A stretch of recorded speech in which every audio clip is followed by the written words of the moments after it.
All right, let's pick up where we left off and let's go to the syllabus. But really quick, one thing I do want to say is that there will be some weeks where I might have some things that say that materials are forthcoming. I don't release everything at the very beginning of the semester or the session.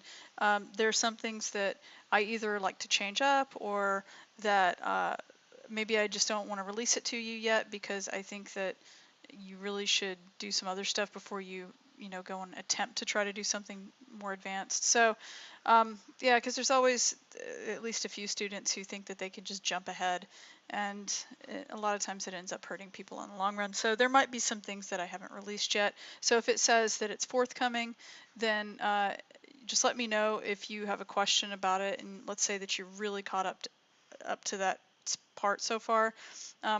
And you want me to release it sooner, contact me and let me know and we'll work something out. Okay, so let's look at the syllabus. If you go up here to syllabus, this is our syllabus for the class. At the beginning, I have all of these quick links that will jump down to any part of the syllabus that you want. That being said, I still want you to go through the whole thing. I'm not gonna go through every single thing with you. I don't want to take up all of that time and then have to make you do it again. I want you to actually read everything, but I'm going to hit some of the high points and just do some overviews of some of the things that I want to make sure that you hear me actually say. So the meeting times and places, this is online only. Make sure that you're in the right course, that you're where you expect to be. Look at the run dates for the class. This is whenever the class is going to be going through. Make sure you're not going to have any conflicts. And if you do, you need to let me know immediately and see if we can work those conflicts out. And just know that all of our online hours are only going to be available online. I don't have any in-person hours for office hours. Okay, this is who I am, and here's a link to my email if you want to do that. You can also contact me through Canvas as well, through the contact instructor link. And then instructor contact. Basically what this is saying is that I'll get back to you right away. I do reserve the right, especially if for some reason I'm sick or something, but I reserve the right to have up to 3 days to get back to you, not necessarily including weekends. That being said, I get back to people really, really fast. So if I don't get back to you within a day or two, then it might mean one of two things. It might mean that I really did get very sick or something, but even then I'm still usually going to check my email. It probably means that something happened where either I didn't get your email or it went to the junk mail or something. So if that happens and you need an answer quickly, you need to email me a second time. You won't annoy me. Okay, just say, hey, by the way, I emailed you a couple of days ago. Have you had a chance to review it? Okay. There are no prerequisites for the class. These are all really important dates. I want you to look at them, put them in your calendar if necessary. The drop date without a W is the 16th of June. Pass, no pass, if you want to change your grading status to pass, no pass, you can, but it has to be by the 26th. I can't make any exceptions. That is a state law. And last day to drop the class with a W on your transcript is July 20th, okay?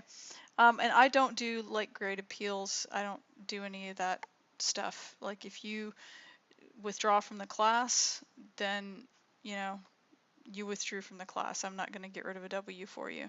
If you didn't remember to withdraw from the class and you took an F, then most likely I tried to get in touch with you several times to say, hey, why aren't you keeping up? And if that's the case and you don't respond to me, then that's unfortunate. Anyway, there are some exceptions, like if you can prove to me that you were in the hospital or something like that, that's different. Holidays, July 4th, that's not going to get in the way of anything for us. Regarding administrative drops, if you are not participating in the class, then I reserve the right to drop you administratively. And it's not just that I reserve the right, I'm actually obligated to drop non-participating students. Non-participation means that you're not turning in assignments.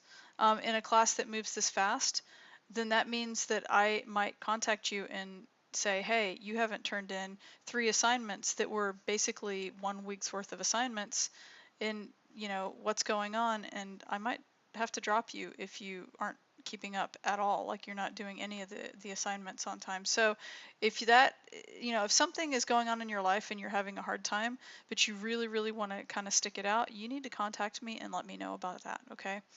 Don't wait for me to contact you. So pass, no pass.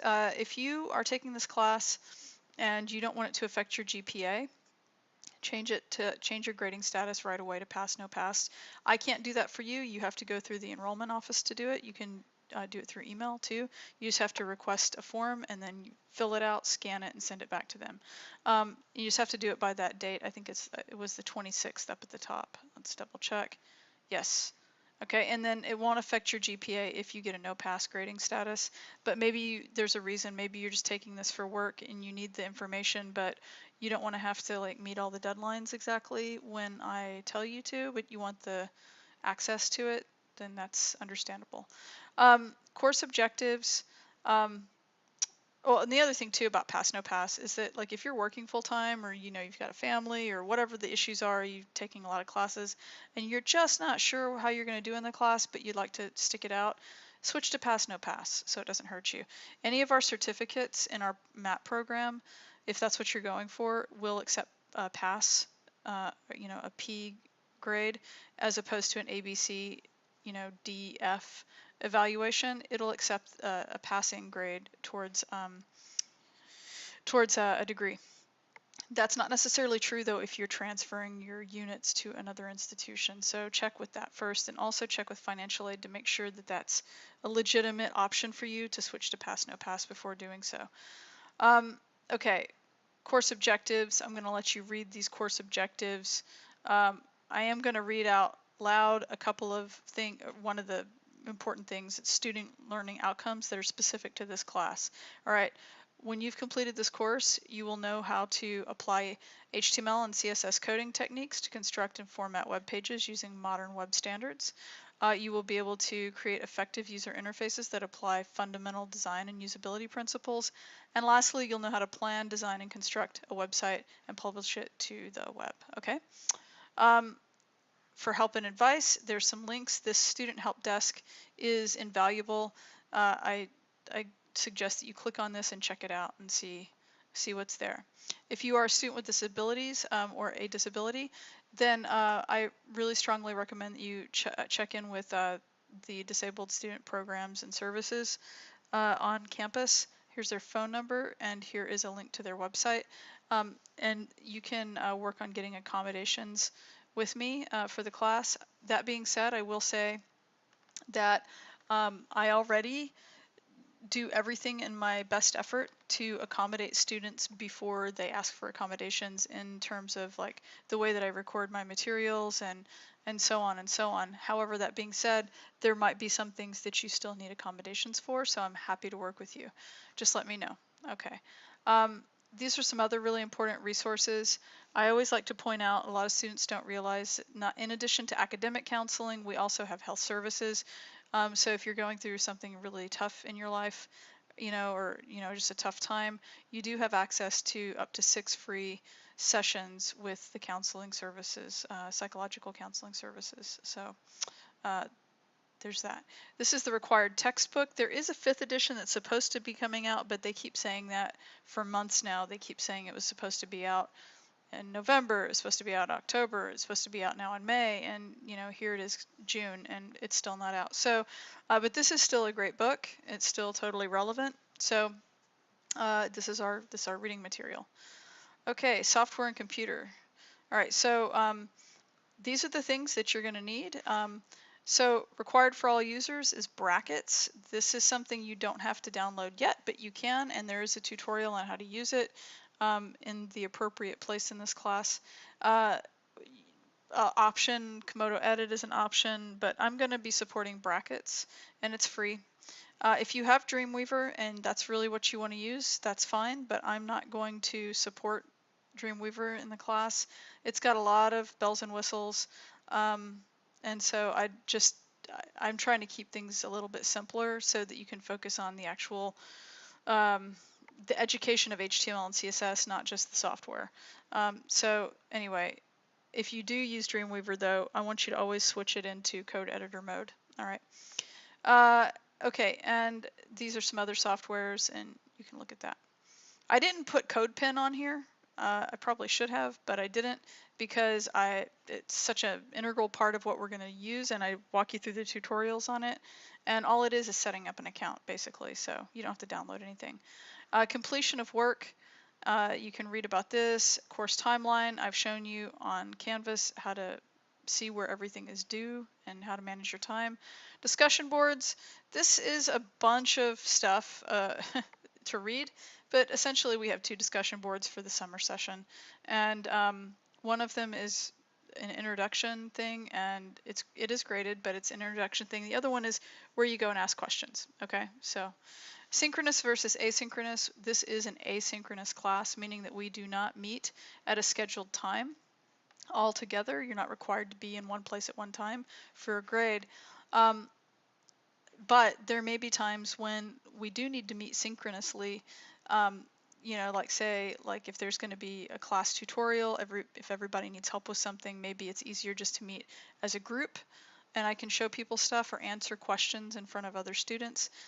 It's sort of like an open lab, but other than that, it's going to be Zoom sessions for office hours if you request office hours.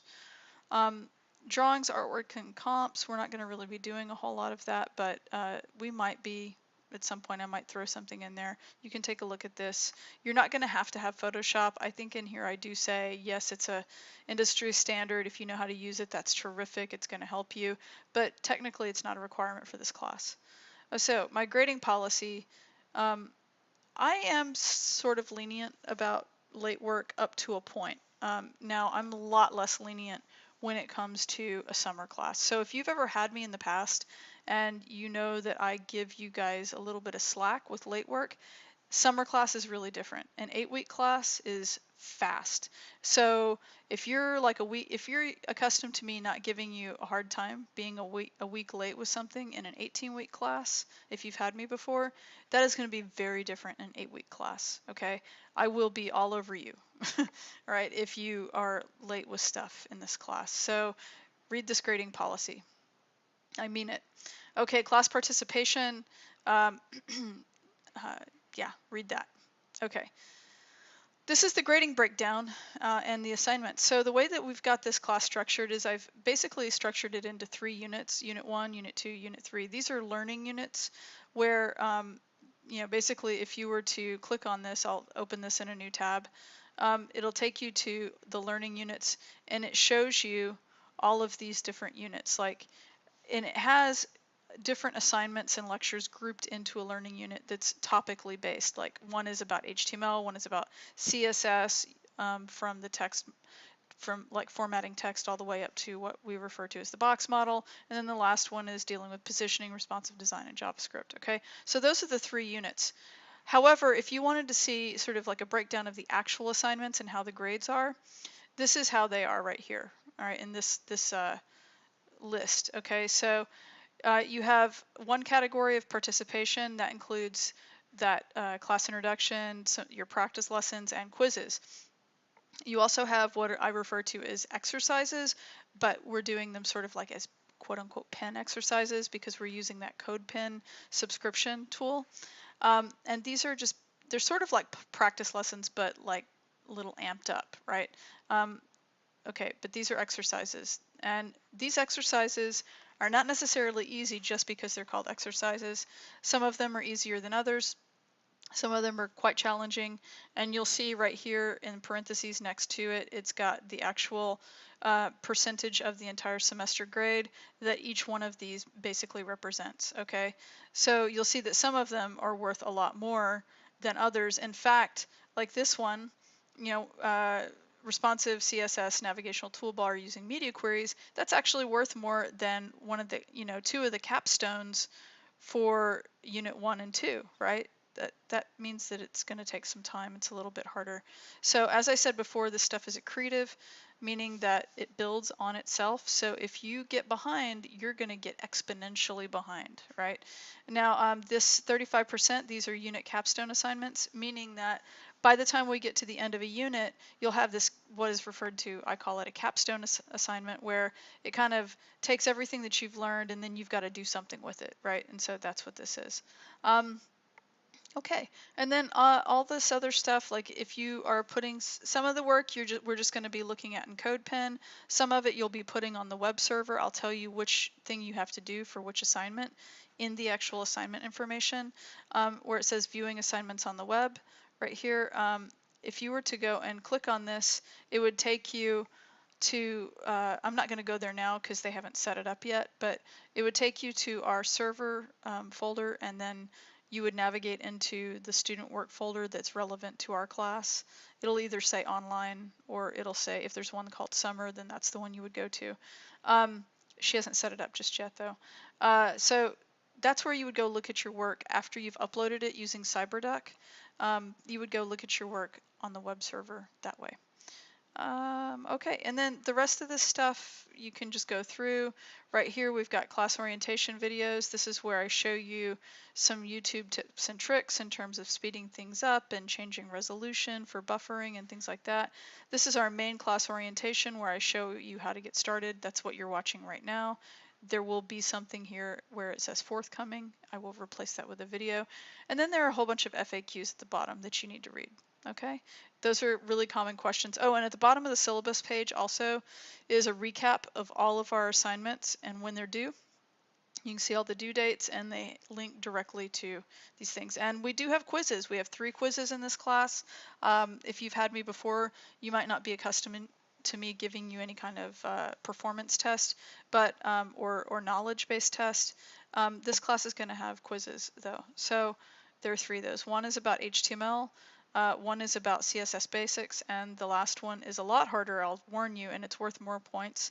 Quiz 3 is it's about the float and position properties. Okay. All right. So that really covers a lot, a lot. And I encourage you to kind of take your time, go through the class, look at everything, so that you see if you have any questions, ask them, and then just go ahead and get started. All right. I look forward to working with you this summer.